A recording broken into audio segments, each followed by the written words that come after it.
How to plan and photograph the Perseids Meteor Shower 2023 step by step. Hello PhotoPiller, Rafael the Bar here. The Perseids Meteor Shower 2023 is peaking on the night that goes from August 12th to August 13th. And the good news is that the moon, with a phase of only 10%, will be below the horizon for most of the night. Yeah. So I decided to make this video to help you photograph the powerful meteor shower with success. We'll see how to plan your photo at the Perseids, to know where to go and when to go to capture your photo, the photo you want, the gear you need, and the camera settings you need to nail your shot. Let's go! Okay, to plan your photo at the Perseids, go to the PhotoPills planner and place the red pin in the area you want to plan and photograph the Perseids. In this case, I have it in the beautiful island of Menorca. Now tap on the map settings button here next to the plus on the map and switch off the sun layer, because we won't need the sun to plan the meteor shower, and then tap on, leave the moon layer on and tap on the meteor shower to choose the Perseids Meteor Shower 2023 and go back to the map. Now we have all the information of the moon and the meteor shower, the Perseids Meteor Shower on the map, and also notice that on the time bar the date has been set to August 13th, 2023 and the time to 3:36 a.m. You also have the meteor shower information on the top panels here. On the last panel, this one, here you have the peak date and peak time, and also in brackets the meteors per hour expected at the peak. So the peak as it is at 3:36 a.m. this is local time for Menorca, and around 75 meteors per hour expected at the peak. Pretty cool. What else we have here? Well, on the time bar we have the path of the moon in blue, the path of the radiant of the meteor shower. I'll explain you what the radiant is in a moment, and also a gray area that is showing you the meteors per hour per minute here. So this gray area helps us understand the time we need to start to shoot. Around 10 p.m. is when the intensity of meteors start to pick up, and then the intensity goes up until the moon rises around 3:36 a.m. and it keeps going up until the natural light of the sun starts to invade the night sky. So this year for the Perseids Meteor Shower, I would shoot from 10 p.m. to almost 6 a.m. non-stop to capture as many meteors as possible. Also, the moon has only a phase of 10%, so when the moon goes above the horizon, it won't really affect that much the night sky. Obviously it will affect, but not super strong, and the moon might help us lead the foreground, so we can get a really nicely lit foreground to capture detail on the foreground. The moon will come in our help to get the foreground correctly exposed. Let's talk about the radiant, because you have the path of the radiant on the time bar, and also on the map you have the radiant moving over this gray path that you see here on the map. What's the radiant? Well, the radiant is that spot in the sky where the meteors appear to originate. Knowing where the radiant is at all time will help us decide where we want to frame.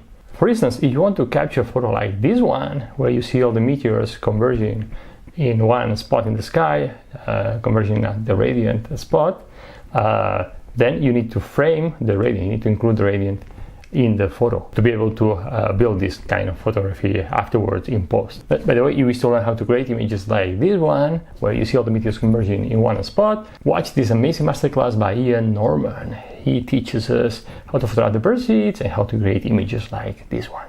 When framing, another option is to frame away from the radiant, 34 degrees away from the radiant. Why? Because you frame away from the radiant, usually you can get larger meteors, which is pretty cool. Great. Now that we know where to start shooting 10 p.m. and stop shooting around 6 a.m. and where the radiant is at all time, we can start planning our shot. So for example, I'll place the red pin here in Pregonda, which is a really beautiful beach that we have here in Menorca. Cala Pregonda, here we are. Zoom on the location, tap and hold, do a long press on the map to place the red pin. And here we have a nice rock formation, and as you see the radiant goes right above it, which is pretty cool.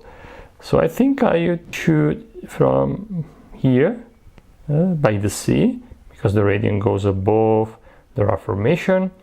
My idea is to frame the radiant, so I think this is a good shooting spot. So I think I have my plan. So on August 13th, the night of the peak, I'll start shooting from 7 p.m. 10 p.m. till 6 a.m. 10 p.m. On the 12th till 6 a.m. on the 13th. From this beam position here in Cala-Pregonda in Menorca, I'll be able to capture this beautiful rough formation with, I hope, a bunch of meteors above it. In this case, I've chosen this shooting spot because I want to frame the radiant, but I could go here, over there, and frame the rough formation and frame away from the radiant and expect long meteors. So basically choose your shooting spot based on the photo you want. Also, when you're on location, you want to see where the radiant is at all time, you can also always use the 90R. Place yourself where the red pin is and tap on 90R, and here you'll see the radiant of the Perseids. You can swipe the 90R screen to see how the radiant moves across the sky. You also have the moon that's rising here, the Polaris, and the radiant. Here we have the Milky Way and the Milky Way core. Awesome! I love using the 90R to visualize what's going to happen in the sky. In this case, to visualize where the radiant will be throughout the night. The radiant of the Perseids Meteor Shower. Well, this is a short explanation on how to plan the Perseids. If you want to learn how to plan it in detail or how to plan any other meteor shower, watch this video. Okay, to photograph the Perseids Meteor Shower, you'll need your camera, of course, a wide-angle lens to include a lot of sky in the photo, focal length between 10mm to 35mm work great. You also need a sturdy tripod and head, an intervalometer to set the camera to shoot for the whole night, and to avoid to introduce vibrations into the system when you press the shutter. Why? Because you know that vibrations produce blurry images. So the less you touch the camera, the better. And if your foreground is too dark, try to use two LED panels, LED panels, to add light from the side. Place them far away and at really low power, for example 5%, to get a more natural look of the foreground. Also, when photographing for so many hours a meteor shower, battery power is key. So the question is, how can you let the camera to shoot for the whole night without worrying about running out of power? Well, to get rid of the power problem, we use a power bank connected to a case relay power system connected to a dummy battery for our camera. A long time ago I recorded the whole video on this power system. You want to watch it? Here you have it. Watch it. What else do you need? What else do you need? Yes. If you're shooting the Perseids Meteor Shower in a humid area near the sea or near a lake, use a dew heater, a heater strip band to heat up the lens and prevent from moisture to condensate on the lens. Because if moisture condensates on the lens, you'll kill all the photos. Your photos will look foggy, misty. And of course, you don't want that. Finally, another option is to use a star tracker for the sky and shoot a much longer exposures to capture much more detail in the sky. The star tracker is a pretty advanced tool. If you want to learn how to use it, I'm leaving you here a super nice masterclass by Dan Sofra. Watch it! To photograph the Perseids Meteor Shower, to photograph any other meteor shower, I basically recommend you to use the same settings you would use to photograph the Milky Way. On the meteor shower's peak day, arrive at the location around 1 hour before the planned starting shooting time and place all your gear at the right shooting spot, the red pin position. Attach your lens to the camera and set the focal length you wish to use, 10mm, 14mm, 24mm. Set the widest aperture you have available, f1.4 or f2.8 for example. Don't be afraid to push the ISO up to 1600, 3200, 6400. Obviously this depends on the noise performance of your camera. When ready, it's time to make focus. Where to focus? Well, it depends on your taste. One option is to make focus on the stars, to get the stars and the meteors stacked sharp. But here you'll lose a bit of sharpness in the foreground. Another option is to focus on your subject, and if your subject falls behind hyperfocal distance, the stars will appear to be acceptably sharp too in the photo. And you can calculate the hyperfocal distance using the hyperfocal table here in PhotoPills based on the camera, focal length and aperture. For example, for a Nikon Z6 full frame, f2.8 and 14mm focal length, the hyperfocal distance is 2.33. So if you focus at 2.33, from half of this distance till infinity will be acceptably sharp. The great property of the hyperfocal distance is that if you focus at something that's behind the hyperfocal distance, infinity will still be acceptably sharp, which is pretty cool. Well, if you wish to master the hyperfocal distance, watch this video. A third option when focusing is to focus stack. So take multiple shots, focusing on different parts in the scene to make sure that the whole scene will be in focus, super in focus when you blend them in post. So again, you take multiple photos of your foreground to make sure that everything is in focus, and then you also take a photo for the sky to make sure that the meteors will appear in focus. So first you photograph the foreground, and then you photograph the night sky, focusing on the sky for the whole night, and then you blend them in post. I recommend you to use the shutter speed you use to photograph the Milky Way to get the stars as pinpoint. You can calculate the shutter speed using the Spot the Stars calculator here in PhotoPills.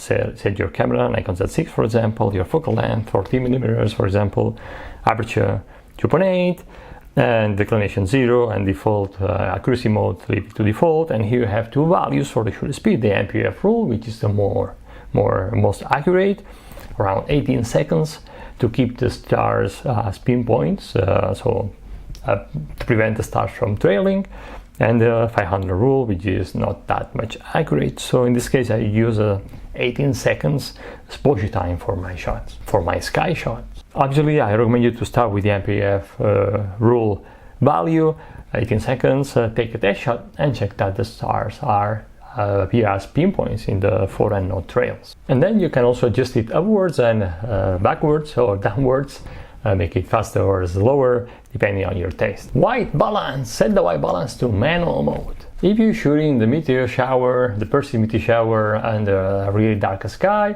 I recommend you to use a white balance of 3900-800 Kelvin to get a more natural color of the stars. If you're shooting under heavy light pollution or light pollution, a white balance of 3400 Kelvin works pretty well. Great, now it's time to take your test shot and adjust your composition. Also check that the stars are not trailing, that the focusing is right, and that the exposure is right with your histogram. Also, as I said before, if your foreground is too dark, you can also always use two LED panels to add light from the side and get this natural look of the foreground. And once everything looks good, set the camera to bulb mode and use the intervalometer to set the exposure time you want. Usually a time between 15 and 25 seconds. And set the time between two consecutive shots to 1 or 2 seconds. Of course, use a longer time between shots if your camera and your memory card cannot work at that speed. And finally, if necessary, attach the dew heater to your lens.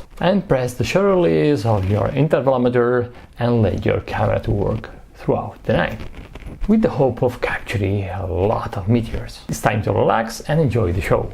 Now, if you wish to learn more on how to plan and photograph meteor showers, I invite you to download and study well our super detailed meteor shower photography guide. I will leave a link in the description of this video and in the first comment below. Download it. And as always, if you like this video, give me a like, subscribe, and I'll see you next Wednesday in another video. And remember that you have the power to imagine, plan and shoot legendary photos. Bye.